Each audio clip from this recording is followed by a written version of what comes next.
Okay, welcome to Witchpolice Radio. I'm on my regular home of the internet where no one can interview each other or hang out together or see live music because of the pandemic. So this is kind of the best option we have right now is to do these Yeah, conversations online.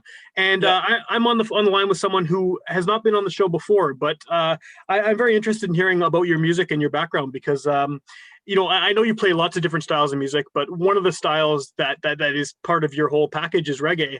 And I'm a big Yes. reggae nerd. I don't get a lot of opportunities to talk about reggae in Winnipeg because there's just not that many artists who are using that style. So glad to have you on the show. And of course, there's a lot more to your sound than just that influence. But I think the best way to get this started is if you want to just introduce yourself and just give a bit of background about where you're coming from musically. Hi, Rickson Makwe here. I'm originally from Republic Democratic of Congo. Okay. And I've been here in Winnipeg about 4 years almost. On March 8th, I'll be 4 years. Okay. And I start my music, I was playing on the stage like about 22 years now. Oh, wow. I was 12 years old, yeah. And I have a long story. If you ask me the question, I'll be able to respond to that. Sure. Well, I mean, maybe a good way to kind of start with that is how did you end up here in Winnipeg? What was your journey from starting as a 12-year-old playing music to ending up here and being a musician here? I born in a very war country, conflict country in Congo. Okay. The first war in Congo started in 1996. And it's the time I lost my vision on the war. And then from 1998, I separated with my family. Okay. Because I was accommodated to one of the blind school. The time the second war starts, my family, they couldn't get to pick me up. Okay. Because it was different direction. Now other family of other kids, they came to pick their children, and then they picked me out to run away. And my family, they came, they couldn't find me. Now, sorry. It's okay. Yeah. Now, my family couldn't make to get me out. And through by that, the time we came back after 2 months, after the war done, not down in that city, and we went back to my house. We couldn't find them. Wow. And then there was no one, and I was living in that blind school. I was continuing to study, to learn Braille. Okay. And I was having that gift of music. I started to develop that gift slow. And through by that, I got my matric, playing the show.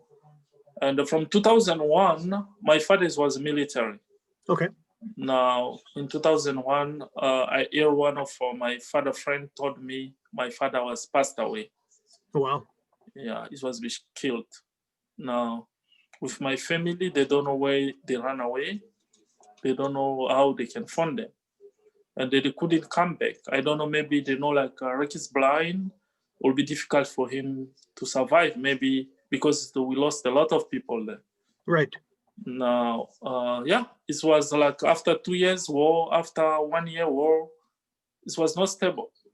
Now, but you've survived. You've obviously made it through, and you're here, and you're still creating. Yes. And then I was decided to leave my country because of freedom. I have to sing for the very situation is going through in the country about freedom, human rights, the things like that. And it was not a lot of freedom and human rights equality. And then I decided with one of my friends, is a musician. We ran away. And then through by that, we get one truck driver. Okay. It took us, because we didn't even use the passport. We ran away like the refugees. And the destination, I didn't know where I'm going to. Yeah. Now we went until in South Africa. Now he told us, now here you need to have legal paper for the refugees. It took us to Home Affairs of South Africa. Okay. And then we we asked for refugees documents. Now it was been interview and everything was success. I get that document, and then we start to play music. Was playing in a different place, church, to get some money for survive. Sure. And then I met with someone, he liked my music, who was playing on the club, and then he decided, okay, I'll be able to support you guys with your plan. And I brought for us all full instruments in the house, brought for us, he rent for us the full house. Now I built the band, about 15 people. Oh, wow. Okay. Yeah, we start to play, travel around. Yeah, the name of the festival was African Ngoma. Okay. Yeah, now through by that, I'll be also to continue my study. And this was difficult to do that in South Africa because it was a lot of, not xenophobia, but kind of, there is no access much as a refugees to have a lot of opportunity. Now I went through by United Nations to let them know the things is going on me to improve my career. And then they say, okay, they'll be able to check with my talents what place I'll be able to improve my career. Okay. And then they send all my story to Canada government. And then I was being interviewed to immigration of Canada in South Africa. It was successful, and they do all the medical things, and everything was success. Now I was in the contract in South Africa for my album. I couldn't do the contract because I have to fly. Okay. Now I stopped the contract. I get all the album, the market, and then I fly with it here in Winnipeg in 2017, March 8th. Wow. I land in Winnipeg. That's quite a journey. I think that I've talked to hundreds of people on this show, and I think most of them have not had anywhere close to the experience you've had. Just to get here. I mean, what was your experience when you came to Winnipeg? What was it like when you first arrived here, and how did you feel? What did you feel about the community here? Oh, wonderful! I like Winnipeg. Special about the people. They are so more generous. Yeah. You can see is a country of unity. The first time I landed, I was starting with CNIB and another organization they call VRN. And we get one immigration organization they call Accueil Francophone. It was supposed to help us, to show us where's the store, where's the bank, where's the hospital, where's all the things you need. Yeah. Now through by that you can see difference about people, how they cooperate on those offices. You can see more care of someone and much of freedom, Yeah. Now I was so impressed about that. And the difference things, one day I was walking around close to my place with my stick. I came in the bus, and then every time you want to cross, you can see everybody like, PPP, you need help? Yeah. You need help? Can I come to help you? Yeah, I saw a lot of things. It's so fantastic for me about Winnipeg, about that. And it's great to hear. Yeah, great to hear that people here have been very compassionate and welcoming. Yes. And then through by my music, I met with another guy. He's a producer. His name Doug Northcart. Okay. Yeah, he's him who introduced me about Winnipeg music industry. And then I told him, I showed him my markets. He said, okay, we can work together if you want. I said, okay, thanks. Cool. And then after that, I went to Manitoba Music and Film. I met with one guy's named Stephen Carroll. Okay, yeah. Yeah, I applied for one of my videos, Don't Give Up. Was being approved for that, and it was so successful. And I played 2 shows in Western Cultural Center about 1 year. Great venue. Yeah. Now it was so successful. That's great to hear. What at this point, now that you've been here for a while and you're more established in the local music scene, and you have people who know your music and like your music, where do you think you fit in within the Winnipeg music community? Because I mean, Winnipeg has tons of artists. I mean, there's just a massive community of musicians here, and there's so Yeah. many different genres and different little scenes and different groupings of artists. Have you sort of found a place for yourself within the larger Winnipeg community as a musician? Every time like that is not easy. First, No, it's not. you It's need not. No. to, yeah. First, you need to have a vision. Sure. You can be 100 in the school, but it's depend about your integrity, about your effort to be able to be success in the school. Right. It's something like in music. You can be here, we can be 10,000 musicians, but everybody has his own vision. Now, the time I came here was about 1 year. I played at the Western Cultural Center 2 times. Okay. Now, much of people were saying, Ricky, this venue is big for you. You can't play here. First, you need some small, like 30 people, 50 people is enough. Yeah. But I say, no, I need to play in the big event like 300. Yeah. Maybe Yeah. I'll be able to make like 100 people for $20, $25. Now, much of the people who they was working with me, they was like, they doubt that. Ricky, no one know you in Winnipeg. Right. You don't have any social network like Facebook, nothing like that. No, I said I'll be able to make it. Now, we do a lot of promotion to the different place, and the time I performed was 160 people. It's pretty good, yeah. That's really good, actually. Yeah, it was my first show. Now, it depends about your vision. What things you are bringing in Winnipeg? Where do you want to go? Yeah. I think so. If you know that, everything will be more easier for you. Have you figured out what your vision is as an artist? Do you have that sort of planned out in your mind? From now to where I'm going, or where I'm about to the place I'm coming from? Well, where do you think you're going? Like, what is your sort of goal, I guess, as an artist? What would you like to accomplish here and wherever you go from here? I want to be not just famous, to spread my message across the world. Okay. That is my vision. And to make that, through by someone like you invite me to share my story.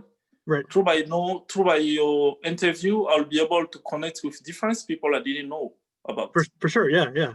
Yeah. Now, first, my vision, I want to spread my message for music about unity, equality upon the earth. Okay. That is my vision. And I'll do all I can to be able to fulfill that vision. Do you think that you are, because of the experiences you've had in your life, and you've obviously struggled on your way to get to where you are now, do you think that backstory kind of puts you in a unique position to be able to share a message and to be able to reach out to people, from all walks of life? Yes. Now, the things I do here, I was starting first to look different kind of community to join. I look, I don't know if I can mention about that, Winnipeg Chamber of Commerce. Okay. Yeah. Now, Winnipeg Chamber of Commerce is much about the business. Yes. But the time I hear about that, through by one guy, Mr. Rob Palmer, he told me about that. And then I was interested. I said, I have to be the member of that community because it's a new country I'm living here now. I need a lot of network. Right. And yeah, I was applying, and then I was being approved. Now I'm a member of that community. I asked if there's some musician. They say no, there is no musician. Now you're the only one, I guess. Yeah, I'm the only one because it's about peace. But it's good about network. Sure, yeah. Because music is working by network. Yeah. Without network, there is no music. Yeah, for sure. Yeah. That is kind of my vision. I want to push my career more further. Not just to think about musician community, but to think more about global. Yeah. Yeah. The music you play now, how do you define your sound? Because I know you have a lot of different genres of music that you're kind of mixing together to create what you create. Do you have sort of a way you describe it? If someone says, "Oh, I hear you're a musician," what kind of music do you play? What's your sort of easy answer to respond to that? Yeah, I have much of idols. I like One star in Africa was named Rickson International. Lucky Dube in Africa, reggae star. Yeah. Bob Marley. Yeah. And to pop, Michael Jackson, Phil Collins, Elton John. Now, and Rumba music, Papa Wemba is already passed this from Africa. Now, my music, there is no way for Ricky to sing like Michael Jackson. Like Right. Stevie Well, Wonder. Michael Jackson is Michael Jackson. Yeah. Yeah. Not even like Stevie Wonder, because first, my accent is not like as you hear. Sure. I have a different accent. Now I have to build a Ricky style, Rickson Makwe style. And you can listening my music is look like pop, you can listening is look like reggae, it's look like ragamuffin, it look like funk, it look like rumba. There is no specific you can say Ricky is playing this music, because I don't want to focus on I have to create my own kind of style of music. Because if I'm saying to play blues like Stevie Wonder, there's no way I'll be able to success like Stevie Wonder, because Stevie Wonder is born in that style all his life. Yeah. That's his sound. Yeah. Now there is no way for me to play like him, because I born in a different style in Africa. Now I have to look. The best thing is the message. I can sing in a rumba style, but I can play melody in a rumba style, but the message I'm spreading message in English, in French. The people need message. Yeah. Not just style, but message too. Now it's kind of my music is mixed.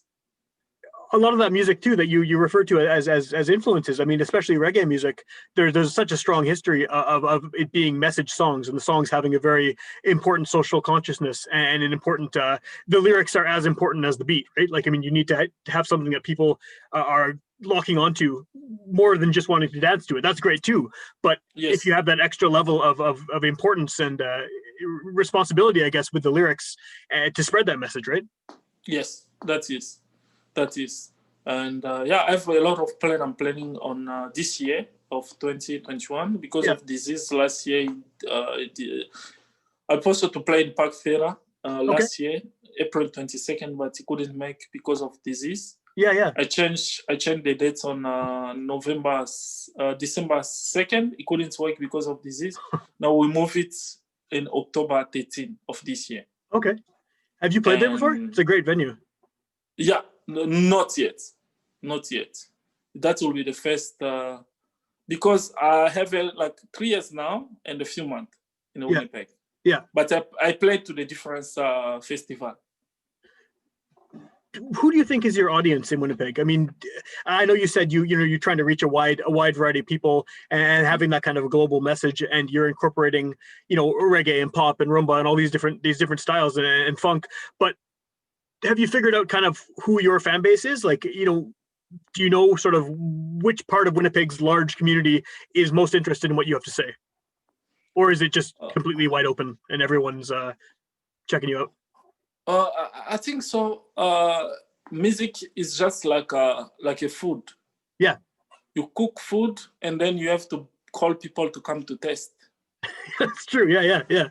Now, if people taste, they feel it's good, they can say, "Oh, we like it." Even didn't interest about that, so we'll be able to say, "Oh, next time we'll take his friend. Let's go."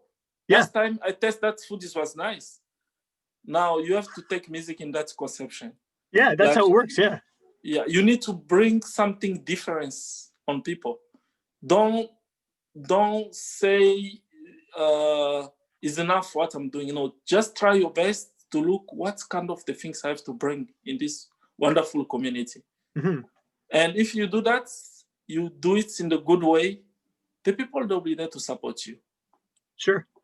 And you're bringing something very different too, just because of your background and where you grew up and where you started playing music. You're naturally going to have influences and styles of music that maybe someone like me who's lived here my whole life, maybe some of it's new to me. Maybe I'll hear a sound. Oh, where's this come from? I've never heard this before. And then it makes you want to know more, right? It makes you want to dig deeper. Yeah, thanks. Yeah. You mentioned earlier. Oh, sorry. Go ahead. Yeah. Now I think so. It's like that. And I work with one girl. She's named Stacy James. Oh yeah, I know her. Yeah. She's been on my show. Oh wow, that 2 years is ago. perfect. Yeah. Yeah, Stacy, she's one of the girls who work with me on the studio. Okay. All my shows, Stacy, she was there. Cool. Now, yeah, she's so fantastic. Yeah, she's a great artist in her own right too. Yeah, I practice with her a lot now. Yeah, if you talk to her about me, she know very well. I work with another girl. She's named Carmel. With another guy from Africa, his name Dr. Henry. Okay. Yeah, and yeah, I work with a few different musicians. Raleigh Hill, I don't know if you know him. I know him too. Yeah, for sure. Yeah, I work with Raleigh Hill.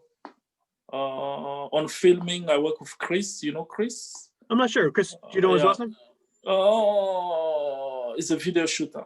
Okay. Oh, I forget his last name. It's cool. Don't worry about it. Yeah, no. Yeah. But you're obviously getting kind of since you've been here, very integrated into the scene and linking up with all these people who can bring different audiences to you and help you with your sound and help you to kind of get really embedded into the music scene here. Yeah. You mentioned earlier, that you're singing in English and singing in French. Winnipeg has a large Francophone community as well. Has that been a benefit to you? Is, as someone who speaks French, being able to kind of get into that community and with music as well, right? Because there's a lot of Francophone artists here too. Yeah. I play with different festival of French sites. Okay. And with Acquet Francophone in Saint Boniface. Yeah, I play many shows there. Okay. In French and English. And what is your reception in the French community? Like, obviously they're always happy. It's smaller than the English language community, so it's always nice to have more artists singing in French, of course, right? But have you been well received there? Yeah, I work with another guy, he's a songwriter, his name Claude Belfer. Okay. And another guy has always been with me on the show, he's playing harmonica, Guy Ferraton. Okay, cool. Yeah. Cool. Now I work with different French community people too. Yeah.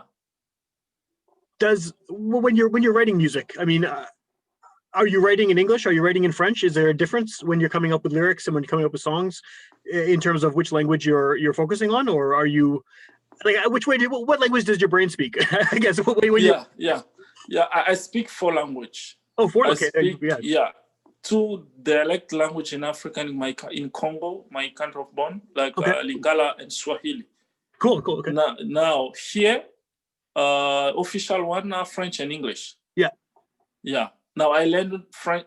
My advantage in Winnipeg is because I learned English in South Africa. Okay, so you had that already. Yeah, that makes the things more easier for me the time I arrive here in Winnipeg. Sure. Yeah. Now I wrote my song in both, but the problem is what? To write a song is about story, but it's also about style. Sure. Now you have to work with different songwriter or different writer to listening to the idea. If I write something, I have to collaborate with them to list. They can see my lyrics, and then if they have something to suggest, they can do that. Because I don't want to write the things in monotony. Sure. You need that collaboration. Yeah, but I'm songwriter. I always write a song. Sometimes I get some song on dreams. Yeah, I get some melody on dreams. And then do you remember it when you wake up and just write it down? Like, get recorded or something? Or like if I dream something like that, it's come like a revelation, I will just jump on my bed quickly because I know how to write Braille. Yeah. I can write it quickly. If my computer is there, I can write it quickly. And to save it with my iPhone, like, what do you call it? Voice memo. Yeah, sure. Yeah, I can do that, play keyboards, especially the melody. Yeah. And do a lot of those end up being in your final songs? Like, do they those melodies you hear in your dreams, do they carry through? And by the time the song's finished, it's still there? Yes. If I get something like that, I just jump, play it the way I was listening on dreams. Yeah. And if I have just few words that I got on the dreams, and then the rest I'll start to write it after. Okay. But I have already the melody and style. That's kind of a cool way to write songs. I think people write so differently, right? Depending on the style of music they play and their own creative process. Some people there and really labor over the lyrics, or it'll just come to them, or in your case, it comes from dreams. Like, it's very cool to see all the different ways that people create. Because I mean, Yeah. music is it's so the same, but it's also so different, right? I mean, Yeah. someone's own the way that they work. Yeah. Yeah. Yeah. So how is this? I mean, I know you mentioned earlier that the pandemic has affected your ability to play some shows that got canceled and postponed because of it. But how else has this affected you? Have you been able to be creative during this time where everyone's locked down? Has it helped you in any way, or has it just been a difficult time? It's difficult time, but it's time also about reflection. Sure. You know, sometimes all bad things in another hand is for good.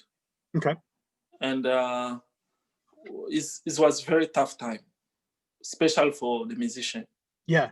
We can't perform anyway in public, and many contracts is going down. And yeah, now only one way for me this time is I was about to write a lot of songs. Yeah. And to be able to learn about this. And I play some show online. Yeah. I play maybe 4 or 5 show online. Yeah, it's that I'm doing now. But I have a video will be released next month. Oh, cool. Of one of my song, My Love will be very fantastic. Yeah. That's great. Yeah. Do you have like, if someone is hearing about you for the first time on this podcast, what's the best option for them to find out more about you, to hear your music or see your videos? Where should they go to find out more about what you're doing and listen to your stuff? Yeah, I'll be able to invite them to like my page, Rickson Makwe Music. Okay. And to subscribe on my YouTube channel is named Rickson Makwe, like Rickson space Makwe. Okay. But on my page, you just write it both like Rickson Makwe. Yep. Music, Okay. space, no space. And on my Instagram is Rickson Makwe on my Instagram. Now, if you subscribe, you follow me, on February 10, you should be able to receive a notification for the video is coming. Awesome. Yeah. And then the songs that you have out now, where can those be heard? I know they're on your YouTube page, but are they elsewhere? Can people find them on streaming services and things like that? Yeah, and on my website too. Sorry, my website is ricksonmakwe.com. And Okay. if you go on Manitoba music website, you should find me. You go on a French site they call Sano. Okay, yeah. I'm a member out there too. If you write Rickson Makwe, you should be able to find me there. So there's a lot of places. People would be typing your name, you'll show up. Yeah. Right on. Right on. Yeah. Well, I'm glad to hear you're still, that you're still actively making music, even though everything's shut down right now. And it sounds like you have some big things coming up. You got shows once this pandemic ends, and you have, like you said, the music video.